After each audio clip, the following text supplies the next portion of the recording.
Okay guys, welcome to the weirdest tool review video I think you'll ever see, but we were contacted by the company, I believe it's pronounced Caifus, and they wanted to see if we would possibly be interested in doing a review of a beginner level mini portable forge. This would be a forge that you would use if you're doing knife making or making horseshoes, things like that.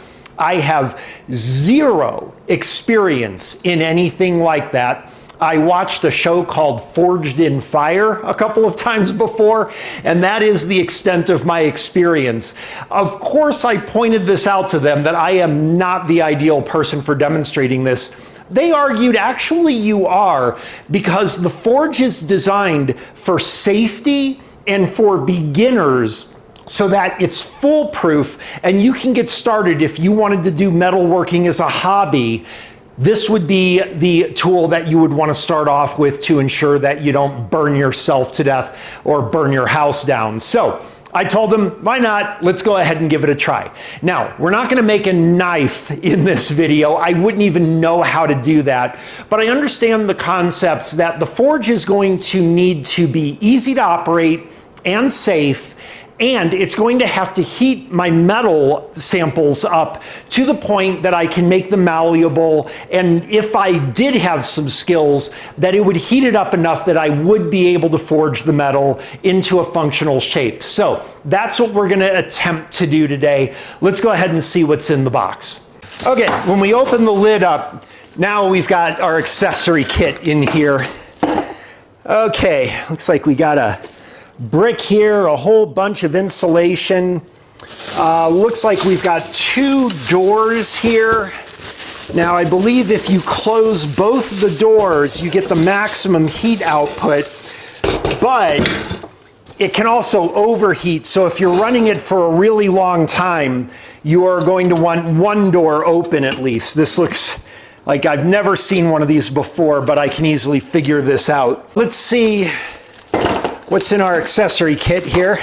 All right, looks like we've got a dual burner set up here, and we've got a nice long propane hose here with a pressure regulator on here as well. Okay, I'm sure that's how you control temperature on the forge.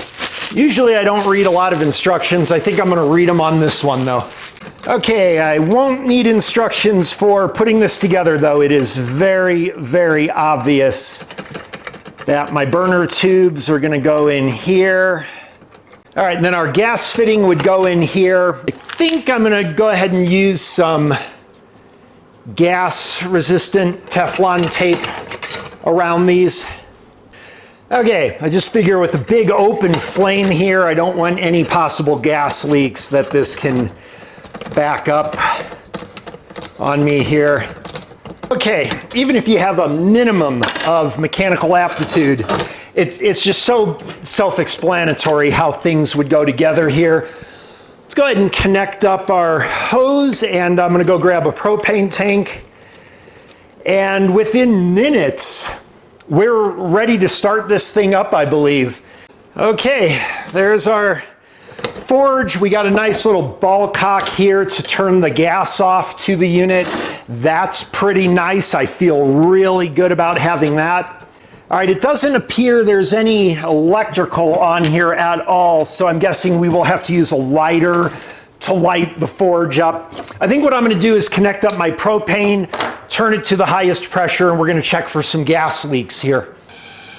Ooh, it launches propane into this thing big time. Okay, so we can turn off the check valve there and immediately shut off our gas supply. I love it.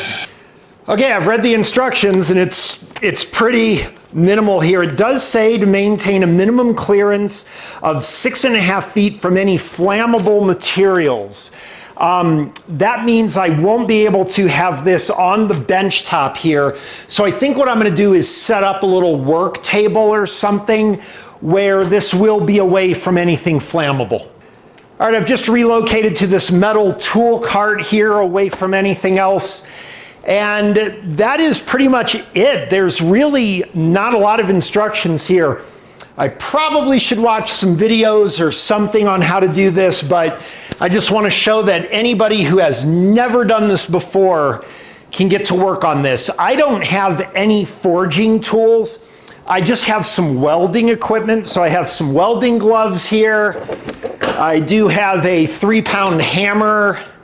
I don't have any forging tongs. I'm hoping that my long pliers will work here. If it turns out that this generates so much heat I need something longer than this, or it starts melting my handles, we'll have to figure something out. And of course, safety is our #1 priority. So I've got a face shield. That's actually all I have. Oh, I do have some metal. Okay, this is a couple strips of steel here. The only reason I have these is I was using them to teach myself welding, so I have a bunch of these things here. I think what we're gonna do is try to put 2 of these together and put them in there, and then see if we can smash them down to make one piece of metal. Now, we're not gonna make a Damascus Bowie knife or anything here, but I just wanna see that the forge will get this metal hot enough that we would be able to like fold the metal and make one solid piece of metal out of these 2. That's what I'm aiming for. I'm certainly not aiming for anything that resembles a blade or whatever. And that is all I have. I wish it kind of gave a little more instructions here. The company did provide me with a data sheet here, so it can do temperatures up to 2,600 degrees. Heats up in just 3 minutes. Closing both doors heats the metal faster, but during prolonged use, keep one door open. And it talks about how it's easy to use, and it goes quite a bit about the safety features here. So what I think we're not gonna do here is burn my house down, and that is the #1 criteria that I am considering for this tool. All right, let's go ahead and get this thing fired up and see what happens. Okay, so I'm gonna go ahead and put my metal pieces in here. Let me make sure I can lift them out. That seems pretty far away and pretty sturdy. I may have to tack weld these metals together. We'll find out, but basically my plan is gonna be to heat this up, and then we're gonna take it basically over to my vise. And there's my anvil right there, but also I'm thinking I could open the vise up a little bit and maybe use the vise as a press tool and meld the metals together in the vise. That might actually be better than me trying to hammer at them at first. So let's give that a whirl. All right, I am very glad that Vicky is not watching this. She would have a conniption fit. But we have somewhat of a plan. It's not based on any kind of experience or anything, but we're gonna go ahead and give this a try. Let's get a lighter. Okay, gonna turn on our gas. I'm gonna turn it on like really low because this is an enclosed area here. As a matter of fact, for safety, I think I'm gonna open this back door up, and that way we don't have like this big explosion out here just in case. Oh, it lit up. Okay, so it did light up. Let's give you a look in there. Gonna go ahead and close this back door before it gets too hot. Okay, we can see some flames there. Let's go ahead and crank this up. Yeah, the flames definitely jump out a bit here, so that's why I wanted to make sure I used tape and check for leaks right here. I do feel pretty comfortable using my tongs here, I think. I think I am gonna go ahead and close the lid. Oh, goodness. Shooting flames out like a hot rod exhaust. Let's get our temperature probe. Okay, now remember, this forge is heavily insulated. So I'm reading about 250 degrees on the outside here. Interesting, the door, which is very insulated, is only reading about 115. Is that right? Oh, yeah. It's actually not as hot as you would think. Okay, let's check our temperatures around the forge. That's measuring 90 or so degrees. Yeah, it's just a little bit warm, but not enough that it would be an ignition temperature. All the heat is certainly contained within the forge. All right, I went ahead and aimed through the vent hole in the forge And you can see the inside of the forge is far hotter than the outside. We can make this quite a bit hotter.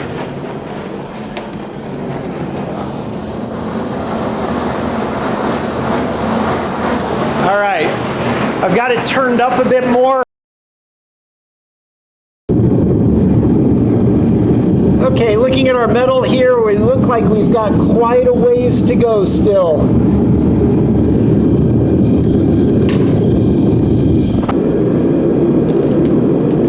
Okay, we've been cooking for about 10 minutes here. I decided to open the door because the little lock screw there was starting to turn a bit red, and I didn't want to overheat or anything like that. You can see the metal is turning a bit orange. Yeah, definitely it's getting very, very hot there, but underneath the forge here, I mean, it's just room temperature. So really, you could put that forge, I am pretty certain, on a wood surface and not catch anything on fire. All right, that metal is definitely starting to turn orange. Let's see if we can get some temperature readings. It looks like we've got 700 and something degrees there. Around the forge though, on this side we are definitely able to boil some water there at least. It has definitely increased in temperature there, but it's still not enough that that would be an ignition source. Okay, just a couple observations here. One thing I did notice is it appears to me that at full blast, the forge does seem to get hotter with the door open. Actually prefer that because I can look inside and check my work. So leaving the door open does seem to be advantageous. Maybe warming up the forge itself is a little bit quicker with the doors closed, but I'm going to say leaving one door open is advantageous for heating the metal faster. The other thing is it seems like this would be burning through some propane pretty quick. I mean, it sounds like a jet engine. I'm not sure how long I can run off of a full propane tank here. I've got one of the big 15-pound propane tanks that would pretty much be what you would use for a gas grill. All right, that metal is getting pretty orange. Take my metal out of the forge here. I'm gonna put it in this vise.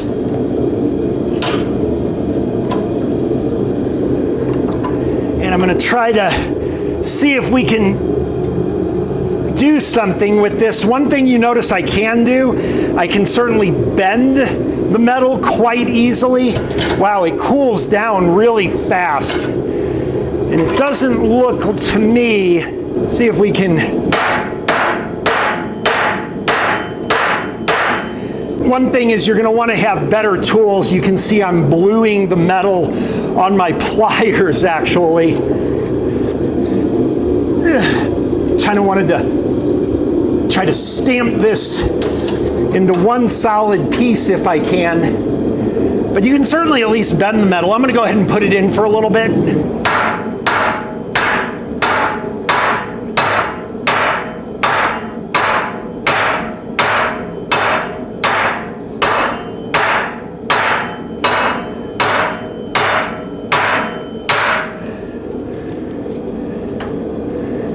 All right, well, as you can see, I'm unable to get these metals to melt together. But you can definitely bend and distort it. Let's try one last time.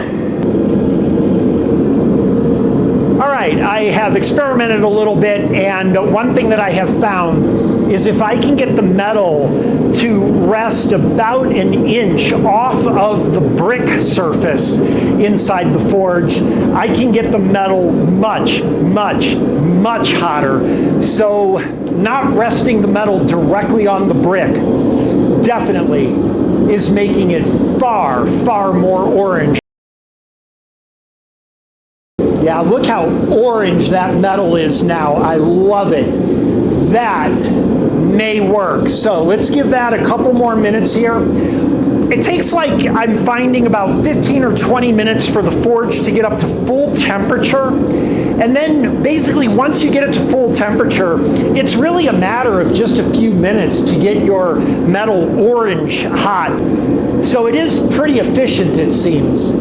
All right, let's take that out. Let's head over to the anvil.